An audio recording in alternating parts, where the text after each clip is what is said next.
എല്ലാ കൂട്ടുകാർക്കും നല്ലൊരു ദിവസം ആശംസിച്ചുകൊണ്ട് മാമ്പഴത്തിന്റെ പുതിയ വീട്ടിലേക്ക് സ്വാഗതം. നമുക്ക് നേരെ ഉണ്ണിമോടെ അയ്യപ്പസ്വാമിയുടെയൊക്കെ അടുത്ത ആഴ്ചയിലെ പ്രൊമോ വിശേഷത്തിലേക്ക് പോയാലോ? അടുത്ത ആഴ്ചയിലെ പ്രൊമോ വിശേഷത്തിൽ കാണിച്ചിരിക്കുന്ന ഉണ്ണിമോടെ കഷ്ടതകളൊക്കെ മാറി. ഇത്രയും കാലം ഉണ്ണിമോള് ദുശകനമെന്ന് പറഞ്ഞിരുന്ന ആൾക്കാർ തന്നെ ഉണ്ണിമോള് നല്ലതാണ്, ഉണ്ണിമോളെ കണി കണ്ടാൽ നല്ലതാണെന്ന് പറയുവാണ്. അതിന്റെ വിശേഷങ്ങളൊക്കെ നമ്മൾ കാണാൻ പോകുന്നു പറഞ്ഞിട്ടുണ്ടെങ്കിൽ കഴിഞ്ഞ ദിവസം തന്നെ നമ്മൾ കണ്ടു ചന്തുവായിട്ട് വലിയ വഴക്കൊക്കെ ഉണ്ടാകുന്നുണ്ട് ഉണ്ണിമോള്. ചന്തുവിന്റെ ക്രൂരത കാരണം ഉണ്ണിമോൾക്ക് വല്ലാത്ത വിഷമം ഉണ്ടായിരുന്നു. പിന്നീട് അതേ നാണയത്തിൽ തന്നെ അയ്യപ്പസ്വാമി ചന്തുവിനോട് തിരിച്ചടി കൊടുക്കുകയാണ്. പിന്നീട് ചന്തുവിനെ വിളിച്ച് ഉപദേശിക്കുന്നുണ്ട്. ചന്തുവിന് തന്റെ തെറ്റുകളൊക്കെ മനസ്സിലായി. അപ്പൊ ചന്തുവും കാശിയും എല്ലാവരും ഉണ്ണിമോളുമായിട്ട് ഭയങ്കര കൂട്ടാവുന്നുണ്ട്. ഈ സമയത്ത് പാറും ആ കൂട്ടത്തിലുണ്ടായിരുന്നു. പാറുവിനാണെ പണ്ടേ തൊട്ട് ഉണ്ണിമോളെ ഭയങ്കര ഇഷ്ടമായിരുന്നു. അങ്ങനെ പാറുവും ഉണ്ണിമോളും നല്ല കൂട്ടാവുകയാണ്. പിന്നീട് ഉണ്ണിമോള് ക്ഷേത്രത്തിലേക്ക് പോയി പ്രാർത്ഥിക്കുന്നൊക്കെയുണ്ട്. ഇത്രയും കാലം തനിക്ക് കഷ്ടകാലമായിരുന്നു. ഇപ്പൊ ഗിരിദേവൻ പറഞ്ഞ് തന്റെ കഷ്ടകാലമൊക്കെ മാറിയെന്ന് അയ്യപ്പസ്വാമി, എന്നെ കാത്തോണെന്നൊക്കെ പറഞ്ഞ് പ്രാർത്ഥിക്കുകയാണ്. അങ്ങനെ പ്രാർത്ഥിച്ചിട്ട് ഇറങ്ങി കഴിയുമ്പോഴാണ് അങ്ങോട്ട് അനു വരുന്നത്. അനു എന്ന് പറഞ്ഞിട്ടുണ്ടെങ്കിൽ വേണുവിന്റെ മോളെ നമ്മൾ ഇതിനു മുമ്പ് കണ്ടു. ചന്തുവും കാശിയെ കല്യാണത്തിന് വന്നിരിക്കുന്ന അനുവിന്റെ കല്യാണം കൂടാൻ വേണ്ടിയിട്ടായിരുന്നു വന്നേ. പക്ഷേങ്കിൽ അനുവിന് ഇപ്പോൾ ഉള്ളൊരു വിഷമം എന്ന് പറഞ്ഞിട്ടുണ്ടെങ്കിൽ കല്യാണം നടക്കാനുള്ള പൈസ ഇതുവരെ ആയിട്ടില്ല. കല്യാണം നടത്തണമെങ്കിൽ 1 കോടി രൂപ വേണം. അനുവിന്റെ അച്ഛൻ വേണുവാണെങ്കിൽ ആ പൈസയ്ക്ക് വേണ്ടി സ്ഥലം വിൽക്കാൻ തീരുമാനിച്ചിരുന്നു. കൃത്യസമയമായി കഴിഞ്ഞപ്പോഴത്തേനും സ്ഥലം വാങ്ങാന്ന് പറഞ്ഞ ആള് വന്നില്ല. അപ്പൊ അനുവിന് ഭയങ്കര വിഷമായി. ഇനി എങ്ങനെ കല്യാണം നടക്കും? കാര്യം പറഞ്ഞാൽ സ്നേഹിച്ച് കെട്ടാൻ പോകുന്നൊക്കെയാണ്, പ്രേമവിവാഹമാണ്. പക്ഷേ കെട്ടാൻ പോകുന്ന ചെറുക്കന്റെ വീട്ടുകാർ പറഞ്ഞേക്കുന്നത് 1 കോടി രൂപ വേണം, 50 ലക്ഷം രൂപയുടെ സ്വർണം 50 ലക്ഷം രൂപയും വേണമെന്നാ പറഞ്ഞേ. അതുകൊണ്ട് ആ പൈസ ഉണ്ടാക്കാൻ ഓട്ടത്തിലായിരുന്നു വേണു. പക്ഷെ അവസാന നിമിഷം സ്ഥലക്കച്ചവടം നടക്കാതെ വന്നുകൊണ്ട് കല്യാണം മുടങ്ങുന്നൊരവസ്ഥയായിപ്പോയി. അങ്ങനെ തന്റെ സങ്കടങ്ങളൊക്കെ ഭഗവാനോട് പറയാൻ വന്നായിരുന്നു അനു. അയ്യപ്പസ്വാമിയുടെ കടുത്ത ഭക്തയാണ് അനുവിന്റെ വീട്ടുകാരും. എന്ത് വന്നാലും തങ്ങളുടെ അയ്യപ്പസ്വാമി കാത്തോളും എന്ന് എപ്പോഴും പറഞ്ഞ് അവർ പ്രാർത്ഥിക്കാറുണ്ടായിരുന്നു. അങ്ങനെ അനു ക്ഷേത്രത്തിൽ വന്ന് കരഞ്ഞ് പ്രാർത്ഥിക്കുവാണ്. കരഞ്ഞ് പ്രാർത്ഥിച്ചിട്ട് ഇറങ്ങുമ്പോഴാണ് ഉണ്ണിമോളെ കണ്ടത്. ഉണ്ണിമോളെ കണ്ടുകഴിഞ്ഞപ്പോഴത്തേനും ഉണ്ണിമോളെ എന്ത് പറ്റി ചേച്ചി, എന്താ സങ്കടം എന്നൊക്കെ ചോദിച്ച് മുഖത്ത് കരയുന്ന കണ്ടപ്പം ഉണ്ണിമോൾക്ക് എന്തോ ഒരു പന്തികേട് തോന്നി. പിന്നീട് അനു തന്റെ കാര്യങ്ങളൊക്കെ പറയാണ്. കല്യാണം മുടങ്ങും, അപ്പൊ അതുകൊണ്ട് ഞാൻ അയ്യപ്പസ്വാമിയുടെ വിളിച്ച് അപേക്ഷിക്കാൻ വന്നാന്ന് പറയാണ്. ഇതൊക്കെ കേട്ട് കഴിഞ്ഞാൽ പിന്നെ ഗിരിദേവന് വെറുതെ ഇരിക്കാൻ പറ്റുമോ?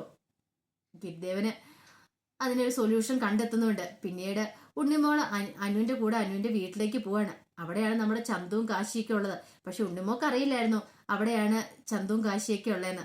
അങ്ങനെ ഉണ്ണിമോള് അനുവിന്റെ കൂടെ പോകുന്ന സമയത്ത് അനുവിനോട് പറയുന്നുണ്ട്, ചേച്ചി അയ്യപ്പസ്വാമിയോട് പ്രാർത്ഥിച്ചിട്ടുണ്ടെങ്കിൽ അയ്യപ്പസ്വാമി നമ്മുടെ പ്രാർത്ഥനയെല്ലാം കേൾക്കും, എനിക്ക് അനുഭവമുള്ള, അതുകൊണ്ട് ചേച്ചി മുട്ടിപ്പായിട്ട് പ്രാർത്ഥിച്ചോളാൻ പറയണം. ചേച്ചിയുടെ കല്യാണം നടക്കും, ഞാനാ പറയണേ, ഉറപ്പായിട്ടുള്ള കാര്യമാണെന്ന് പറയണം. അങ്ങനെ ഉണ്ണിമോളെയും കൂട്ടിയിട്ട് അങ്ങോട്ട് ചെല്ലുവാണ്, വീട്ടിലേക്ക് ചെല്ലുവാണ്. വീട്ടിൽ ചെന്നപ്പോൾ അവിടെ ചന്തുവും കാശിയും അവരെല്ലാവരും ഉണ്ടായിരുന്നു. പിന്നീട് അനു ഉണ്ണിമോളെ പരിചയപ്പെടുത്തുന്നുണ്ട് അവർക്കെല്ലാം. ക്ഷേത്രത്തിൽ വെച്ച് കണ്ടുമുട്ടിയാന്ന് പറഞ്ഞുകൊണ്ട്. പക്ഷെ അവരെല്ലാം ഭയങ്കര സങ്കടത്തിലായിരുന്നു. കല്യാണത്തിലുള്ള പൈസ എതിരായിട്ട് ആയിട്ടില്ല. ആ സമയത്ത് ഉണ്ണിമോള് പറഞ്ഞു പൈസയൊക്കെ ആകും, കൃത്യസമയത്ത് തന്നെ പൈസയൊക്കെ റെഡിയായി അനുചേച്ചിയുടെ കല്യാണം നടക്കുമെന്ന് പറയാണ്. ഈ സമയത്ത് വേണു പറഞ്ഞു, ഏയ് അത് നടക്കുമെന്ന് എനിക്ക് തോന്നുന്നില്ല, ഇത്രയും ദിവസമായി ഇതുവരെയായിട്ടും ആ സ്ഥലം വാങ്ങാന്ന് പറഞ്ഞ ആള് വന്നിട്ടില്ല, അയാൾ പറ്റിക്കുകയോ ചെയ്തെന്ന് പറയാണ്. പക്ഷെ അങ്ങനെ സംസാരിച്ചുകൊണ്ടിരിക്കുന്ന സമയത്താണ് സ്ഥലം വാങ്ങാന്ന് പറഞ്ഞ സേന അങ്ങോട്ട് വരുന്നത്. അയാൾ പൈസ ആയിട്ടായിരുന്നു വന്നത്. അങ്ങനെ വലിയ പണപ്പെട്ടി വേണുവിനെ ഏൽപ്പിക്കുകയാണ്. അങ്ങനെ സ്ഥലക്കച്ചവടമൊക്കെ നടക്കുവാണ്. അപ്പൊ ഉണ്ണിമോള് വന്നതിന്റെ ഐശ്വര്യം കൊണ്ടാണ് സ്ഥലക്കച്ചവടം നടന്നതെന്ന് വേണുവും അവനും എല്ലാവരും വിശ്വസിച്ചു. അയ്യപ്പസ്വാമിയാണ് ഉണ്ണിമോളെ ഈ സമയത്ത് ഇങ്ങോട്ട് പറഞ്ഞു അയച്ചത്. ഉണ്ണിമോള് വന്ന് കയറിയതിന്റെ ഐശ്വര്യം എന്നവർ പറയാണ്. അങ്ങനെ ഇത്രയും കാലം ഉണ്ണിമോള് ദുശകനം എന്ന് പറഞ്ഞ ആൾക്കാരല്ല, ഉണ്ണിമോളതിനെ കണി കാണാൻ തന്നെ നല്ലതാണ് എന്ന് പറയുവാണ്. ഇതെല്ലാം പിന്നെ നമ്മുടെ അയ്യപ്പസ്വാമി തന്നെയായിരുന്നു. അതിനുശേഷം ഗിരിദേവനും വാവരും എല്ലാം അങ്ങോട്ട് വരുന്നുണ്ട്. അപ്പൊ ഇവരെല്ലാം കണ്ടു കഴിഞ്ഞപ്പോഴത്തേനും ചന്തുവിനും കാശിക്കെല്ലാം ഭയങ്കര സന്തോഷമായി. കാരണം അവരെല്ലാം ഫ്രണ്ട്സ് ആയായിരുന്നല്ലോ. പിന്നീട് പാറുമോളുടെ ഏറ്റവും വലിയ വിഷമം എന്ന് പറഞ്ഞിട്ടുണ്ടെങ്കിൽ പാറുമോളുടെ അച്ഛനെ കുറിച്ച് ഓർത്തിട്ടായിരുന്നു. പാറുമോളും ഉണ്ണിമോളും ഭയങ്കര കൂട്ടായി.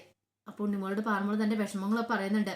അച്ഛൻ ഭയങ്കര കൂടിയാ, അതുകൊണ്ട് അമ്മ ഞങ്ങളെ ഉപേക്ഷിച്ച് പോയി, ഇനി ഡിവോഴ്സ് ആവുന്ന പറഞ്ഞ്. എനിക്ക് 2 പേരെയും വേണം ഉണ്ണിമോളെ, എനിക്ക് എന്തൊരു ആഗ്രഹം ഉണ്ടെന്നറിയാം 2 പേരോട് ഒരുമിച്ചൊപ്പം ജീവിക്കാനായിട്ടെന്നൊക്കെ പാറു തന്റെ വിഷമങ്ങളൊക്കെ ഉണ്ണിമോളോട് പറയണം. ഇത് കേട്ട് കഴിഞ്ഞപ്പോൾ ഉണ്ണിമോൾക്കും ഭയങ്കര വിഷമമായി. ഉണ്ണിമോള് വന്ന് ഗിരിദേവനോട് പറയുന്നുണ്ട് പാറു പറഞ്ഞ കാര്യങ്ങളൊക്കെ. ഗിരിദേവൻ പറഞ്ഞു എല്ലാം ശരിയാവും ഉണ്ണിമോളെ എന്ന് പറഞ്ഞിട്ടൊന്ന് പുഞ്ചിരിക്കുക മാത്രമാണ് ചെയ്തത്.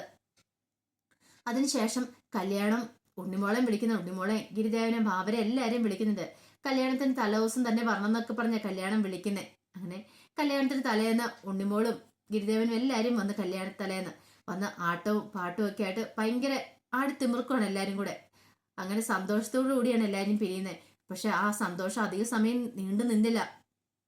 പിന്നീട് രാത്രി അകത്തേക്ക് എറിച്ചെന്ന് അലമാര തുറന്നു നോക്കിയ വീണ് ഞെട്ടിപ്പോയി. കാരണം വെച്ചിരുന്ന സ്വർണവും കണ്ടില്ല, പണവും കണ്ടില്ല. അത് ആരാണ്ട് മോഷ്ടിച്ചിരിക്കുന്നു. അത്രയും ആൾക്കാർ വന്ന് ഇപ്പൊ ആരോടാ പോയി ചോദിക്കുന്നേ? ആരെടുത്തല്ലെന്ന് എങ്ങനെ അറിയാൻ പറ്റും? പിന്നീട് പേട് നെഞ്ചത്തടിച്ച് നിലവിളിക്കുകയാണ്. ഈ സമയത്താണ് ജയശ്രീ അനു ഇങ്ങോട്ട് വരുന്നത്.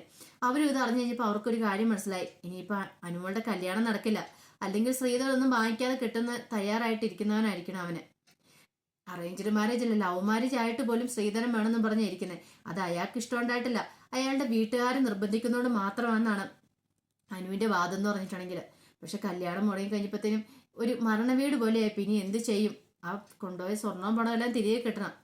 അങ്ങനെ ഇരുന്ന് കഴിയുമ്പോഴത്തേനുമാണ് പിറ്റേ ദിവസം രാവിലെ ഉണ്ണിമോളും ഗിരിദേവനും എല്ലാം അങ്ങോട്ട് വരുന്നത്. അപ്പൊ അവരറിഞ്ഞു ഈ സ്വർണവും പണമൊക്കെ മോഷണം പോയത്. ഗിരിദേവൻ പറഞ്ഞു പേടിക്കണ്ട, സ്വർണവും പണമല്ലേ, കല്യാണം നടക്കും, അത് തിരികെ കിട്ടുമെന്ന് പറയാണ്. പക്ഷെ എങ്ങനെ എങ്ങനെ കിട്ടുമെന്ന് അറിയത്തില്ലായിരുന്നു. പിന്നീട് പറഞ്ഞു ഒരു കാര്യം ചെയ്യാം, അവിടെ ഒരാളുണ്ട് അയ്യപ്പസ്വാമിയുടെ അമ്പലത്തിൻ്റെ, അവിടെ കൊണ്ടുപോയി അതിന് മണി കെട്ടിയാൽ മതി, മണി കെട്ടി പ്രാർത്ഥിക്കുക, അയ്യപ്പസ്വാമിനെ മണി കെട്ടി പ്രാർത്ഥിച്ചാൽ മതി, എല്ലാ വിഘ്നങ്ങളും അയ്യപ്പസ്വാമി മാറ്റി തരും, നന്നായിട്ട് പ്രാർത്ഥിച്ചാൽ മതി എന്ന് പറയാണ്, കല്യാണം നടക്കുമെന്ന് പറയാണ്. അങ്ങനെ അവിടെ പോയി അനു പ്രാർത്ഥിക്കുന്നുണ്ട്. അനുവിൻ്റെ ഒപ്പം തന്നെ അനുവിനെ കല്യാണം കഴിക്കാൻ പോകുന്ന ചെറുക്കനും കൂടെ പോയിട്ടുണ്ടായിരുന്നു. അവർ രണ്ടുപേരും ഒരുമിച്ചാണ് അവിടെ നിന്ന് പോയി പ്രാർത്ഥിക്കുന്നത്. അങ്ങനെ പ്രാർത്ഥിച്ചിട്ടൊക്കെ വന്നു കഴിഞ്ഞപ്പോഴത്തേനും ആ സ്വർണവും പണവും ഒക്കെ കിട്ടുന്നുണ്ട്. അതെല്ലാം തിരികെ കൊണ്ട് ഏൽപ്പിക്കുന്നു പറഞ്ഞിട്ടുണ്ടെങ്കിൽ ഉണ്ണിമോളാണ്. അങ്ങനെ ഉണ്ണിമോള് സ്റ്റാറായി മാറുകയാണ്. അപ്പോൾ അതിന്റെ വിശേഷങ്ങളൊക്കെ നമ്മൾ കാണാൻ പോകുന്നു. അങ്ങനെ കല്യാണമൊക്കെ മംഗളകരമായി നടക്കുവാണ്. ഈ സമയത്ത് മുത്തശ്ശി എല്ലാം അറിയുന്നുണ്ട്, ഉണ്ണിമോളെ കുറിച്ച് നാട്ടിലുള്ള സംസാരമൊക്കെ.